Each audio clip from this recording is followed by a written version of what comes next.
संसद में हंसते हंसते नीतीश कुमार ने पीएम मोदी की टेंशन कैसे बढ़ा दी? क्या मोदी के पैर छूकर नीतीश ने एक नई राजनीति की शुरुआत कर दी है? आखिर एनडीए सरकार में नीतीश कुमार की क्या भूमिका होगी? और सबसे बड़ा सवाल तो ये कि क्या एनडीए की सरकार बनने के चलते बिहार को कोई फायदा होगा भी या नहीं? लोकसभा चुनाव के नतीजों के बाद देश भर की नजरें बिहार के सीएम नीतीश कुमार और टीडीपी के अध्यक्ष चंद्रबाबू नायडू पर टिकी हुई हैं। अटकलें लगाई जा रही थी कि नीतीश कुमार और चंद्रबाबू नायडू कभी भी एनडीए का साथ छोड़कर इंडिया अलायंस के खेमे में जा सकते हैं। लेकिन अब दिल्ली में एनडीए की बैठक में नीतीश कुमार ने पीएम मोदी की मौजूदगी में ऐसी बात कह डाली है जो बीजेपी की टेंशन बढ़ा सकती है। एनडीए का नेता चुनने के लिए हुई बैठक में राजनाथ सिंह ने पीएम पद के लिए नरेंद्र मोदी के नाम का प्रस्ताव किया तो सभी घटक दलों ने इस बात का समर्थन किया। इस प्रस्ताव का जेडीयू अध्यक्ष नीतीश कुमार ने भी अनुमोदन किया। नीतीश कुमार ने पीएम पद के लिए नरेंद्र मोदी के नाम का अनुमोदन करते हुए कहा कि सब लोग मिलकर चलेंगे। लेकिन इस दौरान नीतीश ने हंसते हंसते ही बीजेपी खेमे के सामने एक बड़ी मांग रखी। हमारी party Janata Dal United Bharatiya Janata party संसदीय दल के नेता आदरणीय श्री नरेंद्र मोदी जी को भारत के प्रधानमंत्री पद के लिए समर्थन देती है। इन्होंने पूरे देश की सेवा की। अब पूरा भरोसा है कि जो कुछ भी बचा है अगली बार ये सब पूरा कर देंगे और जो भी हर राज्य का है, और हम लोग पूरे तौर पर सब दिन इनके साथ रहेंगे कि अगली बार जो आप आइएगा ना, तो इस बार हम देखें कि कुछ इधर उधर कुछ जीत गया है, अगली बार सब हारेगा। फिर जो मौका मिला है तो इस मौका के बाद आगे अब उन लोगों के लिए कोई गुंजाइश नहीं रहेगा। और मेरा आग्रह यही है कि जल्दी से जल्दी आपका काम शुरू हो जाए, शपथ ग्रहण हो जाए।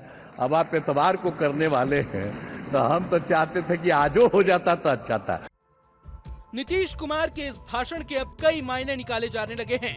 पहला तो ये कि विपक्ष के तमाम दावों को दरकिनार करते हुए नीतीश ने नरेंद्र मोदी को फिर से पीएम पद का प्रबल दावेदार बताया। साथ ही एनडीए छोड़कर जाने की अटकलों को भी खारिज कर दिया।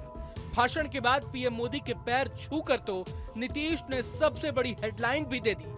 दूसरी बात ये कि नीतीश ने भले ही हंसते हंसते पीएम मोदी से बिहार पर ज्यादा फोकस करने की बात कही, लेकिन असल में इस बात में काफी ज्यादा गहराई है। देश में भले ही तीसरी बार एनडीए की सरकार बनी है, लेकिन इस बार 12 सीट जीतकर नीतीश कुमार किंग मेकर की भूमिका में है। इसलिए अपने राज्य बिहार को स्पेशल स्टेटस दिए जाने के लिए नीतीश कुमार ने बीजेपी पर अभी से ही दबाव बनाना शुरू कर दिया है। सवाल उठता है कि एनडीए की सरकार बनने से बिहार को कैसे फायदा पहुंचेगा। सबसे पहली बात तो ये कि बिहार में नीतीश की पार्टी की कामयाबी के पीछे मोदी फैक्टर का अहम रोल रहा है। अगले साल बिहार में विधानसभा चुनाव भी होने हैं। ऐसे में नरेंद्र मोदी जैसे लीडर को समर्थन देकर नीतीश की ताकत बढ़ सकती है। नीतीश दिल्ली की सरकार की सत्ता की चाबी बन गए हैं। अब नीतीश को सिर्फ बिहार के सीएम तक ही नहीं आंका जा सकता है।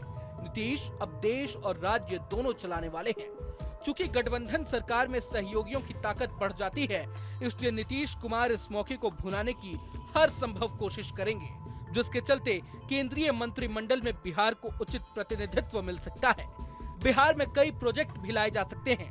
बिहार को विशेष राज्य का दर्जा भी मिल सकता है। पलायन रोकने को लेकर बड़े निवेश हो सकते हैं।